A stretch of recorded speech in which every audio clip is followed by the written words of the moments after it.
তাহলে ছাত্রদল যে চাঁদাবাজি করে সেটাও তো আন্তর্জাতিকভাবে স্বীকৃত। আমি উদাহরণ দিই, আপনাদের আমলনামাও আছে, সবার আমলনামা নিয়েই আজকে হাজির হয়েছি। চাঁদাবাজির অভিযোগে ছাত্রদল নেতা কারাগারে। 29 জানুয়ারি এক দুবাই প্রবাসীর বাড়িতে গিয়ে তার অষ্টম শ্রেণী পড়ুয়া মেয়ের নামে মিথ্যা অপবাদ দিয়ে তার স্ত্রীর কাছ থেকে চাঁদা দাবি করে ছাত্রদল নেতা। চাঁদা না দেয়ায় তারা প্রবাসীর স্ত্রী ও মেয়েকে মারধর করে।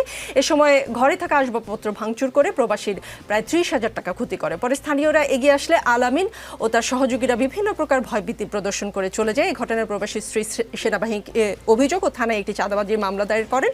পরে রবিবার রাতে সেনাবাহিনী অভিযান চালিয়ে আলামিন সরকারকে আটক করে থানায় হস্তান্তর করে। অভিযোগ প্রমাণিত না হলে আটক করার কথা না।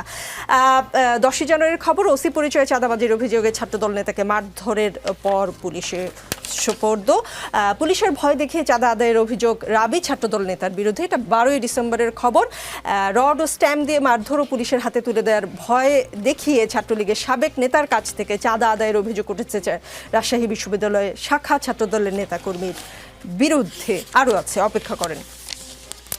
পুলিশ পরিচয়ে নিখোঁজ 2 জনকে উদ্ধার করে চাঁদা দাবি, পিটিয়ে ছাত্রদল নেতাকে পুলিশের সোপর্দ। দিনাজপুরে নিখোঁজের জিডির সূত্র ধরে এক তরুণ ও তরুণীকে উদ্ধার করে দিয়ে পুলিশ পরিচয়ে চাঁদা দাবির অভিযোগ উঠেছে এক ছাত্রদল নেতার বিরুদ্ধে। ভুয়া পুলিশের পরিচয় জানাজানি হওয়ার পর ওই ছাত্রদল নেতা সহ 2 জনকে পিটিয়ে পুলিশে সোপর্দ করেছেন এলাকার লোকজন। আরও খুঁজলে হয়তো আরও পাওয়া যাবে, এই কটা আমি সাথে করে নিয়ে এসেছি। তাহলে আপনাদের চাঁদাবাজিও তো আন্তর্জাতিকভাবে স্বীকৃত।